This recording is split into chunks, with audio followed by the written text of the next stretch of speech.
ایک بزرگ نے کہ تصوف کے اندر طیب بھی آتا ہے، سواد آتا ہے، واو اور فی آتا ہے۔ قرآن مجید کی جو آیت میں نے تلاوت کی کہ اللہ کے جو دوست ہوتے ہیں اللہ تعالیٰ انہیں ظلمت، اندھیرا، یہ اندھیرا یہ اپنا لائٹ والا اندھیرا نہیں کہ لائٹ چلی جائے، جس کے دل کے اندر غلاظت ہو، اچھے اخلاق اور اچھی کردار، اچھی عادتیں، حسد، بغض، عداوتیں، یہ سب چیزیں، اس کا جب اندھیرا ہوتا ہے تو رب کی یہ شان ہے یخرج من الظلمات الی النور، وہ پھر اسی نور کی طرف لے جاتا ہے۔ تو یہ لفظ جو ہے اس کو ایک بزرگ نے لکھا ہے کہ تے سے توبہ کر لے۔ ہر بندہ تبھی کامیاب ہوتا ہے کہ اس کے لیے پہلے ضروری ہے کہ جو غلاظتیں ہیں گناہوں کی شکل میں ہو یا حسد کی شکل میں ہو یا انا ہو، مطلب میں، یہ سب جتنی برے اخلاق ہیں ختم کر دے، تب وہ پھر صوفیت یا پھر ولایت کا جو بھی مقام ہو اس میں پہلی سیڑھی چڑھتا ہے۔ توبہ کر لے، سے صفائی کر، سواد سے صفائی کر لے، ظاہر اور اس کا باطن صاف ہو جائے، واؤ سے پھر اس کا دوست بن جاتا ہے، ولی، واؤ سے ولی سے مطلب پھر نصرت کرتا ہے، اللہ کے دین کی مدد کرتا ہے، دین کو آگے بڑھاتا ہے، پھر سے پھر فلاح، پھر کامیاب ہو جاتا ہے۔ تو صوفی کے تعلق سے جیسے میرے والد صاحب اور میرے جد امجد سید محبوب حسن، جن کا تھوڑا بہت ذکر مولانا صاحب نے بھی کیا، تھوڑا وہ نیک تھے، میں نہیں کہتا ہوں کہ ولی کامل تھے، مگر کچھ صفات ان میں موجود تھی، مبالغہ باری نہیں کرنی چاہیے، کچھ ان میں صفات اولیاء جو تھی ان میں کچھ صفتیں صوفیت کی کچھ پائی جاتی تھی۔ صوفی کی تفسیر علامہ طاہر صاحب نے بھی کی ہے کہ صوفی اس میں سے بہت سارے الفاظ نکلتے، اصف نکلتا ہے، صفا، ثواب، اس کی معنی سے جو اللہ کے جو بندے ہوتے ہیں، اصف عام جو بندے ہوتے ہیں اس میں کوئی خاص بندے ہوتے ہیں۔ اس کی مثال بھی دی ہے کہ جب بادشاہ کے پاس مال غنیمت آتا ہے تو اس میں سے وہ جو اچھا مال ہوتا ہے اسے چن لیتا ہے کہ یہ اچھا سونا، چاندی وغیرہ۔ تو اللہ تعالیٰ جو اس کے بندے ہیں اس میں ہمارے جیسے بیکار بندے بھی ہوتے ہیں جن کے دلوں کے اندر بغض ہوتا ہے، حسد ہے، لالچ ہوتی ہے، ہرس ہوتا ہے، اور اس میں ایک بندے ایسے ہوتے ہیں بالکل صاف ہوتے ہیں۔ صوفی صاف سے نکلا ہے، ثواب سے نکلا ہے، ایک صاف ہوتے ہیں، ان کا ظاہر بھی صاف ہوتا ہے اور باطن بھی صاف ہوتا ہے۔ ظاہر تو ہمارا بالکل صاف ہے، ہمارا ظاہر بالکل صاف ہے۔ کتابوں میں لکھا ہے کہ آخری زمانے میں جو مسلمان آئیں گے ان کے اخلاق بالکل صحابہ کرام جیسے ہوں گے، بالکل صحابہ کرام جیسے ہوں گے، مگر صرف ظاہر ہے، باطن میں تو بالکل خراب ہے۔ ظاہر میں ایسے لگیں گے جیسے صحابہ کے اخلاق ایسے، اور پیٹھ پیچھے اٹھتے نے کچھی میں جان کھاتے ہیں یار، ترے دی تو پیو گھر میں جا پن کے ماؤ تو چے پن کے کوٹ تو سمجھے مقرر سمجھے تو یہ بڑا نانا لگے ٹھیکانوں تو آیا نا۔ ہر ایک کی مطلب آخری زمانہ آ گیا ہے، اس کے اندر صحابہ کرام کی ایک بات بیان کیا کہ آخری جب زمانہ آئے گا اس میں اگر کسی کو 10% بھی مل جائے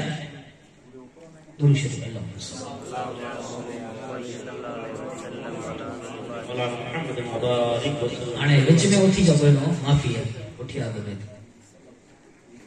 آخری جو زمانہ آئے گا اس میں اگر کسی کو 100 میں سے 10% مل جائے گا وہ بھی چھوٹ جائے گا، اور زمانہ جو صحابہ کرام تھا اگر اس میں 10% بھی نکل جاتا تو بھی ہلاک ہو جاتا۔ تو یہ زمانہ یہ چل رہا ہے جس میں ہمارے اخلاق ظاہراً تو صحابہ کرام اور اولیاء کرام جیسے ہیں اور اندر سے باطن خراب ہے، اندر جو ہے ہمارے حالات خراب ہو چکے ہیں۔ کہ ایک بزرگ تھا، ان سے شیطان ابلیس کی ملاقات ہوئی تو اسے اسے سوال کیا کہ اتنے سارے تو خراب کام کرواتا ہے، کسی کو برے کام کروانا، کسی کو زناکاریاں بدکاریاں، تجھ سے خراب تو کوئی نہیں ہوگا، تجھ سے برا تو کوئی نہیں ہوگا، ایسا بھی تیری نظر میں ہے کہ تجھ سے بھی برا ہو اور تو بھی اس سے پناہ مانگتا ہو؟ تو اس نے کہا کہ ہاں، جب میں معلم الملکوت تھا، فرشتوں کو جب میں پڑھاتا تھا میں تقدیر دیکھتا تھا لوح محفوظ، اس کے اندر میں نے دیکھا 14ویں اور 15ویں صدی کے لوگ آئیں گے، ان کے اخلاق اور عادتیں اور کردار اور جو ان کی دلوں کے اندر جو قدرت ہوگی وہ دیکھ کر میں نے رب کی بارگاہ میں عرض کی مولا میں ان سے پناہ مانگتا ہوں۔ سوچ لو یہ کیسا دور ہے، یہ دور کیسا ہے، اس دور کے اندر ہم جی رہے ہیں، اور اس کے اندر اگر ہمیں صرف ولی صفت مل جائے تو وہ بہت بڑی نعمت ہے۔ اللہ کے ولیوں کی تو شان ہی الگ ہے، جو ولی ہوتے ہیں ان کی تو شان ہی الگ ہے، اولیاؤں کی تو شان ہی الگ ہے، اور صوفیاؤں کی تو شان ہی الگ ہے، مگر کچھ صفات پائی جائے تو بھی وہ بہتر بات ہے۔ تو بات یہاں پر یہ چل رہی تھی کہ بادشاہ کے پاس جب مال آتا ہے تو جو اچھا اچھا مال ہوتا ہے وہ پسند کر لیتا ہے، سونا چاندی زیورات وہ پسند کر لیتا ہے۔ اسی طرح سے یہ مثال کیوں کی صوفی میں اصل کہ اللہ تعالی جو تمام جہانوں کا بادشاہ ہے، وہ اس کے جو بندے ہوتے ہیں ہمارے جیسے گنہگار بدکار بہکار، ان میں سے جو نیک بندے ہوتے ہیں انہیں اللہ پاک خاص چن لیتا ہے۔ جو چن لیتا ہے وہ بندے بایزید بستامی جیسے ہوتے ہیں، ابو الحسن خرقانی جیسے ہوتے ہیں، احمد آباد میں شاہ عالم جیسے ہوتے ہیں، قطب عالم جیسے ہوتے ہیں، اور وہی روزے دری بادشاہ علی اکبر شاہ پیر صاحب جیسے ہوتے ہیں، اور کچھ ان میں سے اخلاق محبوب حسن جیسے ہوتے ہیں، اور کچھ احمد شاہ جیسے ہوتے ہیں۔ میں یہ نہیں کہتا ہوں کہ وہ بالکل کامل تھے، اللہ رسول جانے، مگر کچھ صفات ضرور ان میں پائی جاتے تھے۔ آپ کے اعتراف کے آس پاس آتے تھے، آپ کو پتا ہے کہ میری جد امجد سے کسی کو ملاقات ہوئی ہو یا نہ ہوئی ہو، میرے والد سے تو کافی لوگوں نے ملاقات کی ہے، کیا ان میں عاجزی کے ساری نہیں پائی جاتی؟ عاجزی کے ساری پائی جاتی تھی، ان کے اخلاق اور کردار کیا اچھے نہیں تھے؟ یہی صوفی ہوتے ہیں، یہی صوفیوں کے اخلاق ہوتے ہیں۔ اور جو بھی اگر غریب ہو یا امیر، ہر ایک یہ جانے جاتے تھے، ایسا نہیں کہ صرف امیر کے پاس جائے، ہر ایک یکساں ہوتا ہے اس کے آگے۔ جو صوفی ہوتا ہے اور صفات اس میں ایک دو پائی جاتی ہے تو ہر ایک اس کے لیے ایک ہی ہوتا ہے، یہ نہیں کہ امیر کے پاس جائے غریب کے پاس جائے۔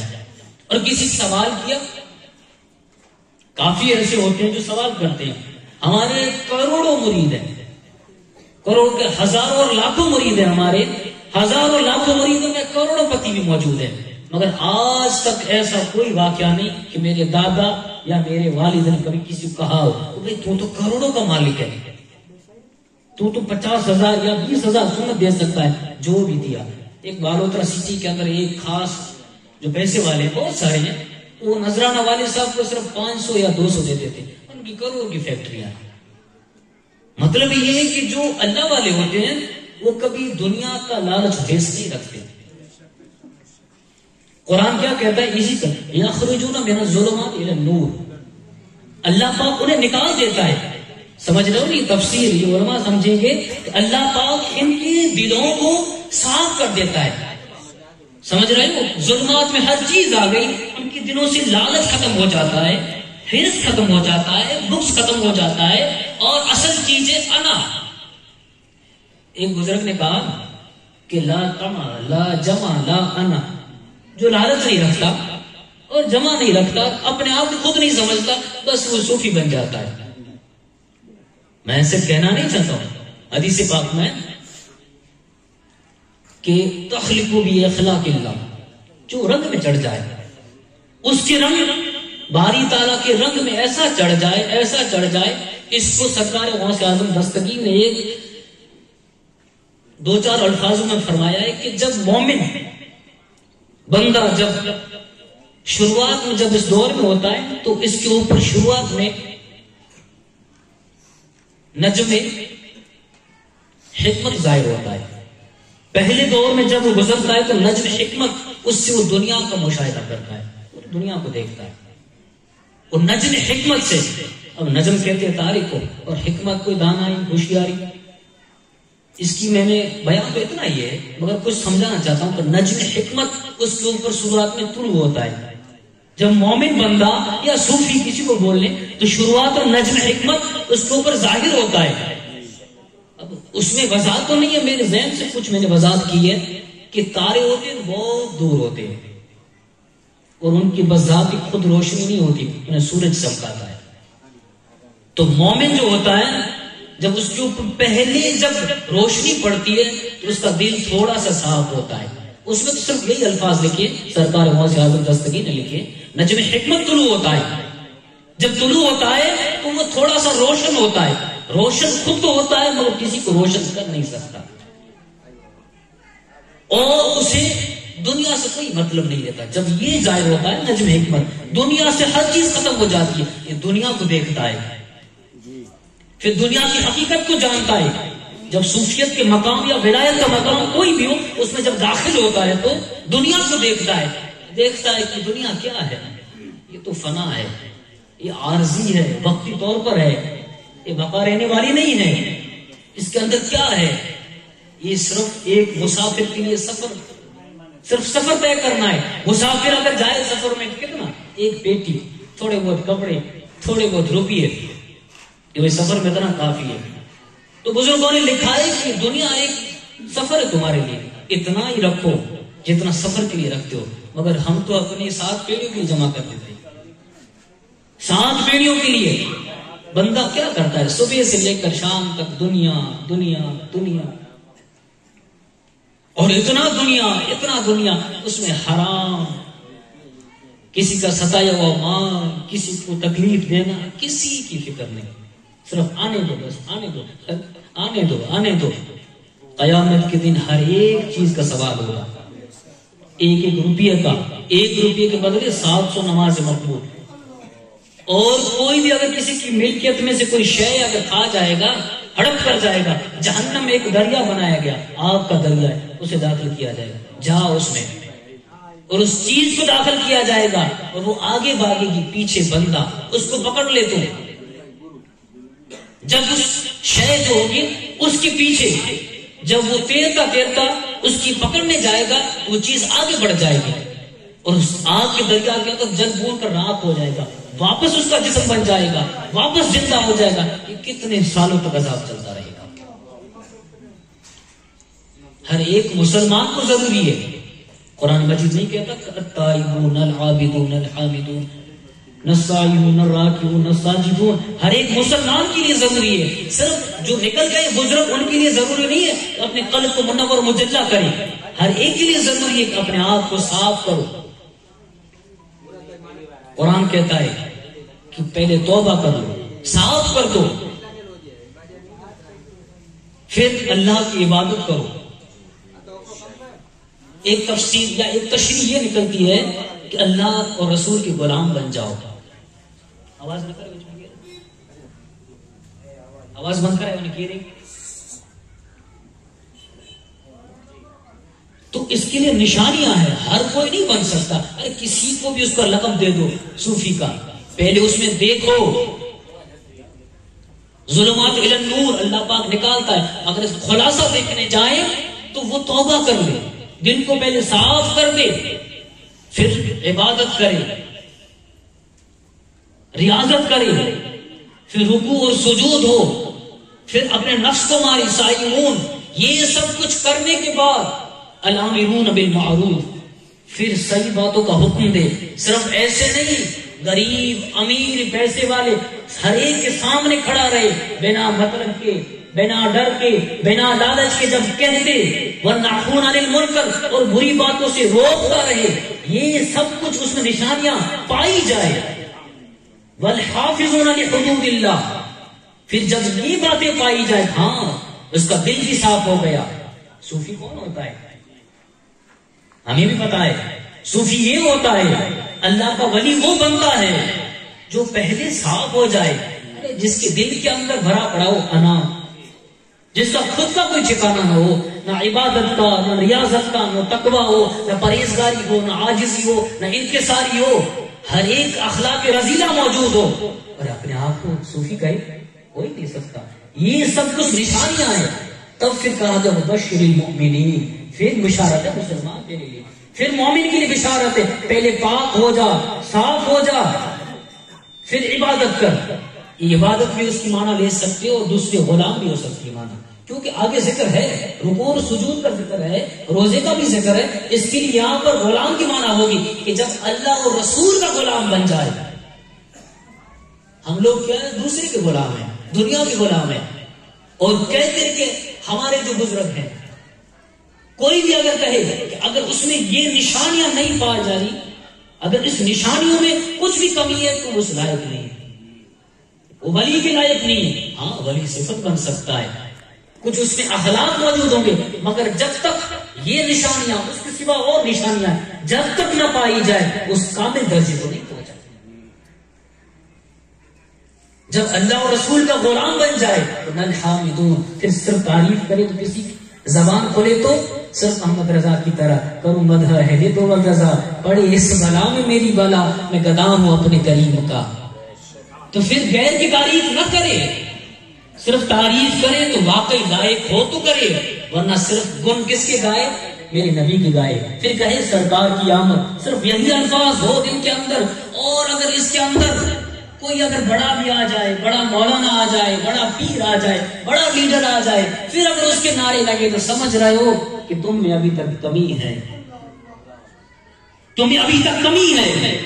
حضرت عمر جیسے وہ کہا کہ میری جان پیاری ہے، عمر ابھی تک تمہارا ایمان پورا نہیں ہے، تمہارے ایمان میں کمی ہے. کہ تمہارے والد، حدیث کا الفاظ ہے، تمہارے والد لوگ اور بچے ان سے زیادہ محبت نہ کرو، جب تک تمہارا ایمان پورا نہیں ہوتا ہے،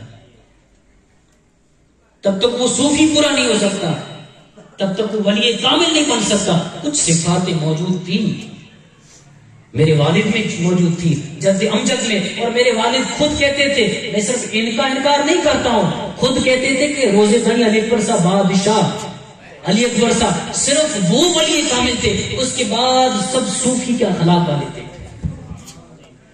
انہوں نے صرف اپنے والد کا انکار نہیں کیا کہ ہمارے دادا، کہا کہ جتنے بھی بعد میں آئے ان میں اخلاق کے حسنہ موجود تھے، صوفیان اخلاق موجود تھے، مگر جن کو سرٹی چاہیے، ڈگری چاہیے، وہ روزے دن بادشاہی سے کیا تھے. ان کو خود ایسے تھوڑی سرٹیاں ملتی ہے، ایسے تھوڑی سرٹیاں ملتی ہے کسی کو بھی ولی بنا دو، کسی کو بنا دو. ارے ان کا پرچہ سرکار مدینہ کی بارگاہ میں جاتا ہے، فرشتے لے جاتے ہیں، کہتے ہیں کہ میرے بیٹے عبد القادر کے پاس لے جاؤ.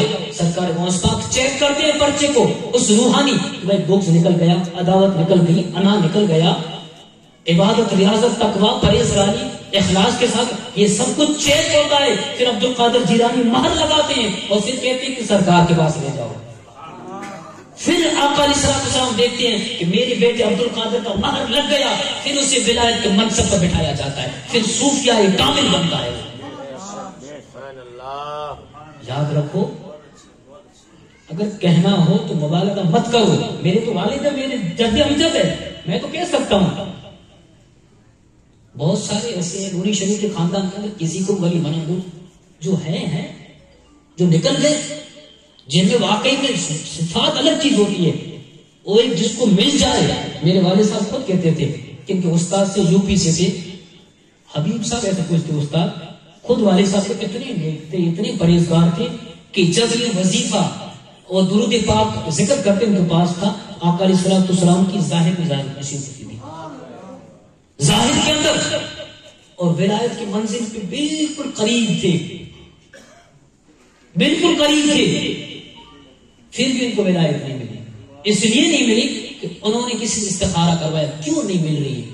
کہ خود رات کو سوتے اور ٹھنڈی کے موسم کے اندر گیلی گودڑیاں، گیلے کمبل ایسے اوڑھتے اور وظیفہ پڑھتے. اس کی اتنی تپش اور اتنا جلالی وظیفہ کہ وہ بالکل گرم ہو جاتا، جسم ان کا سوکھ جاتا اتنی ٹھنڈ کے اندر. اور خود بابا فرید گنج شکر سے روبرو بات کرتے تھے اور اس کی ریکارڈنگ بھی کی تھی. میرے والد صاحب نے سنایا تھا، استاد طبیب الدین صاحب یو پی کے زبردست. اور خود آقا علیہ السلام کی زیارت ظاہر میں کرتے تھے. پھر کسی سے استخارہ کروایا، غالباً سالم کے صاحب تھے، اسرر صاحب کے والد صاحب، غالباً پتہ نہیں مجھے. اس کے اندر جواب ملا کہ تیرے والدین جو ہے وہاں سے چھٹی لے کر آیا ہے، ان کی تھوڑی سی ناراضگی اس لیے ولایت نہیں۔ سب کچھ ہوتے ہوئے، عبادت، ریاضت، پرہیزگاری، تقوی، سب کچھ ہوتے ہوئے مگر چھوٹی سی غلطی، آپ کیا سمجھ رہے ہو؟ چار کچھ بس نمازوں کا ٹھکانہ نہیں، عبادت کا ٹھکانہ نہیں۔ ارے جو نماز چھوڑتا ہے، تارک الصلاۃ، مولوی سب بیٹھے ہوئے ہیں، نماز وقتاً فوقتاً چھوڑتا ہے، اس کے پیچھے نماز بھی نہیں ہو سکتی۔ جو وقتاً فوقتاً جو جماعت چھوڑے، اس کے پیچھے بھی نماز نہیں ہو سکتی، امام کے لائق نہیں ہے۔ جن کی نمازوں کا ٹھکانہ نہ ہو، آج کل ایسے موجود ہے، عبادت کا ٹھکانہ نہ اور ولی کامل بنا کے بیٹھے، کچھ تو اللہ کا خوف کرو، ٹھیک ہے، ولی صفت کہہ دو، اس میں کچھ صفات موجود ہے۔ اللہ تعالیٰ خاص بندے ہوتے، انہیں چن لیتا ہے، تخلیق باخلاق اللہ، ان کا رنگ جو ہوتا ہے ان کا رنگ اڑ جاتا ہے۔ حدیث پاک ہے کہ وہ اس کے جو ہاتھ ہوتے ہیں وہ اللہ کا ہاتھ بن جاتا ہے، وہ زبان سے بولتا ہے، اس کی زبان نہیں، اللہ کی زبان ہوتی ہے، وہ چلتا ہے، وہ خود نہیں چلتا ہے، اللہ تعالیٰ اس کا پاؤں بن جاتا ہے، ہاتھ بن جاتا ہے۔ سب حدیث آپ نے سنی ہے۔ تو رب ایسے بندے کا پاؤں، یہ سمجھانے کے لیے ایسے بندے سے اگر نسبت ہو جس کا کوئی پاؤں غلط جگہ پہ جاتا ہو، جس کی زبان کسی کو ذلیل و خوار کرتی ہو، جس کے کام غلاظت والے الفاظ سنتی ہو، اور تم نسبت لگا دو کہ یہ ولی ہو گیا۔ ولی صفت کا کچھ اخلاق موجود ہیں، کچھ صفتیں موجود ہیں، مگر حقیقت ظاہر کرو۔ اور میں شکر کے ساتھ کہتا ہوں کہ میرے والد صاحب میں کچھ صفات موجود تھے، کچھ صفات تھے، صوفی تھے، کچھ اخلاق میں موجود تھے، عاجزی تھی، انکساری تھی، یہ تو سب کو ظاہر پتا ہے۔ کبھی اونچی گاڑیوں میں ایک شوق نہیں، مکانوں کا شوق نہیں، یہ بھی صوفیوں کی نشانیاں ہیں۔ تکبر نہیں کیا، کسی سے پوچھ لو، کبھی اس بندے کو گمنڈ نہیں آیا، اور نہیں میرے دادا کو، جنہوں نے واقف ہوں گے۔ تو ہم شکر ادا کرتے ہیں کہ ان میں کچھ تو صفات ملے، کچھ تو صفات ملے، بھلے کامل بنے کہ نہ بنے رب رسول جانے، مگر ہم نے جو دیکھا کہ کچھ صفات ملی، وہ بھی لاکھ شکر ہے۔ آج وہ بھی چیزیں موجود نہیں ہیں، غریب کے پاس بھی جاتے تھے، امیر کے پاس، اور لالچ کبھی نہیں کیا۔ سید محبوب حسن پیر صاحب، میں نے خود سنا ہے کہ راجستھان کے اندر ہوتے ہیں اور مالیہ اور جام نگر کے اندر کوئی دعوت ملتی تو غریب دیتا تو وہاں سے گاڑی لے کے چلے جاتے۔ اس زمانے میں 1500 2000 کا جو بھی تیل جلتا، وہاں جا کے ان کو 500 1000 نذرانہ ملتا، وہاں سے وہاں سے پھر حساب نہیں کرتے، پھر مہینے کا حساب سریراس ہوتا، سریراس کئی گھاٹا کئی نقصان ساتھ میں ملاتے۔ آج سے تو اچھے ہیں، آج کے پیروں سے اور آج کے علماؤں سے اچھے تھے۔ آج تو کہیں جاتے ہی سیدھا واہ اتنا کھپا بہتر تھے۔ کچھ صفات ان میں موجود تھی۔ قرآن کہتا ہے کہ یخرجو، قرآن مجید کہتا ہے کہ یخرجون من الظلمات الی النور۔ اللہ تعالیٰ کی شان ہے، جب اسے دوست بناتا ہے تو اندھیرے جو اخلاق کے رذیلہ ہوتے ہیں، برے اخلاق، بری عادتیں، بغض، عداوتیں، انا، یہ تکبر، گمنڈ، ان سب سے نکال کر انہیں نور کی طرف لے جاتا ہے۔ اور اس نور والوں کے ساتھ جو ہو جاتے ہیں، اس تعلق سے حدیث پاک ہے، درود شریف اللہم صلی علی سیدنا مولانا محمد الحسن والحسین صلی اللہ تعالی علیہ وسلم کہ من سمع صوت اہل التصوف فلا یؤمن علی دعائهم کتب عند اللہ من الغافلین۔ پھر جب ایسے ہو جاتے ہیں، اگر ان کے ساتھ کوئی نہیں جڑا، ان کے ساتھ تعلق نہیں رکھا، ان کے ساتھ اگر تعلق نہیں رکھا، ان کے بلاوے پر اگر نہیں آیا تو غافلوں میں سے ہے۔ حدیث پاک مطلب یہ جب ایسے، اس کی تفسیر قرآن مجید بھی کرتا ہے کہ ان اللہ یا ایھا الذین آمنوا اتقوا اللہ وکونوا مع الصادقین۔ اس کی تفسیر قرآن بھی کرتا ہے کہ ایمان والوں، یہ حدیث کی کہ اگر تمہارے پاس ایمان ہے، عبادت ہے، ریاضت ہے، سب کچھ ہے، مگر جب تک سچا پیر کامل نہ ملے، اگر اس کے ساتھ جڑے تو بچ گئے، ورنہ برباد ہو جاؤ گے۔ اگر اس کے ساتھ جڑ گئے تو بچ گئے، ورنہ برباد ہو جاؤ گے۔ اس میں جو پہلے ولی کامل اللہ کے ولی ہے، مگر اس کی جو کم تفسیر کی جائے یا کم تشریح کی جائے تو یہ بھی داخل ہے کہ قرآن ہر دور میں ہدایت کرتا ہے۔ ایسا تو نہیں ہے کہ قرآن مجید صرف ولیوں کے لیے نازل ہوا، ہر زمانے میں ہر مسلمان کے لیے اصلاح ہے. تو اس آیت کو دیکھنے جائیں تو ایسوں کو تلاش کرو جو تمہیں سچ کہہ دے. ولی کامل نہ ملے مگر کچھ صفات والے مل جائے انہیں اختیار کر لو. صادقین جو تمہیں سچ کہہ دے، سچ وہی کہے گا جس کے دل میں لالچ نہ ہو، حرص نہ ہو. یہ سب چیزیں ختم ہو جائیں گی تو ضرور آپ اس کے پیچھے پیچھے بچ جاؤ گے. وہ حدیث پاک نہیں ہے، قیامت کے دن ایک شخص آئے گا جس کی اتنے گناہ ہوں گے پہاڑوں جتنے، جہنم کا آرڈر ہوگا. تھوڑی دیر میں آئیں گے کہ بھئی مانگنے والے لے جائیں، کسی کو ستایا، کسی کو حیران کیا، کچھ کر کے سب لے جائیں گے. پھر حکم ہوگا اسے کہ جا جہنم کے اندر. حدیث کے الفاظ اتنے، مگر میں سمجھانا چاہتا ہوں کہ اس کے پاس نیکیاں تھی تو کیسے تھی؟ کوئی کافر تھا، کافر کے پاس نیکیاں ہوتی ہے؟ مشرک تھا نہیں، مسلمان تھا، اس نے عبادت اور ریاضت کی تھی، نمازیں پڑھی تھی، حج زکات جو بھی ادا کیا ہوگا تب کی، مگر چلی کیوں گئی؟ وجہ کیا؟ وہ سب کچھ پہاڑ جتنے نیکیاں ختم کیوں ہو گئی؟ تو قرآن کی اس آیت کی طرف جاؤ کہ یا ایھا الذین آمنوا اتقوا اللہ وکونوا مع الصادقین. اگر سچوں کے ساتھ رہو گے انشاءاللہ بچ جاؤ گے. تمہارا ایمان بھی بچے گا، تمہاری عبادت، تمہاری ریاضت، تمہاری تقوی، پرہیزگاری سب بچ جائے گی. اسے سچا نہ ملا ہوگا. حدیث کا الفاظ اتنے میں کمی زیادہ نہیں کر سکتا ہوں، مگر میرا وجدان اور دماغ کہتا ہے کہ اس کے زمانے کے اندر اسے کوئی سچا پیر نہ ملا ہوگا، اسے سچ کہنے والا نہ ملا ہوگا، اسے کسی کو ستایا ہوگا، کسی کو حیران کیا ہوگا، اسے نہ ملا ہوگا. اس نے سوچا یہ تو معمولی ہے، مگر دھیرے دھیرے سب ختم ہو گئے. آج مولانا جو نماز کی طرف زیادہ ترغیب دلا دے اچھی بات ہے، صلاۃ اقیموا الصلاۃ، نماز پڑھو، بے شک فرض ہے، اس کا ذکر زیادہ آیا. اور چیزوں کے اوپر بھی دھیان لگاؤ اور کہو ان کو کہ اپنے اخلاق، اپنی عادتیں، کردار، بغض، عداوت، حسد، یہ جو چیزیں ہیں، اگر عبادت اور ریاضت، میں عبادت کا کوئی منکر نہیں ہوں اور نہیں اس میں کوئی شان گھٹا رہا ہوں، عبادت فرض ہے، نماز روزہ اس کی بات ہی الگ ہے. مگر اگر ایسے ہزاروں واقعہ ہیں عبادت کی کمی ہوئی تو اللہ تعالیٰ نے معاف بھی کر دیا. بہت سارے واقعات ہیں، بیان نہیں کرنا، مگر جس کو دکھ دیا، ستایا، ظلم ستم، وہ اللہ تعالیٰ بھی قیامت دن معاف نہیں کرے گا. پتا ہے نا آپ کو؟ اللهم صل على سيدنا مولانا محمد وعلى آل سيدنا مولانا محمد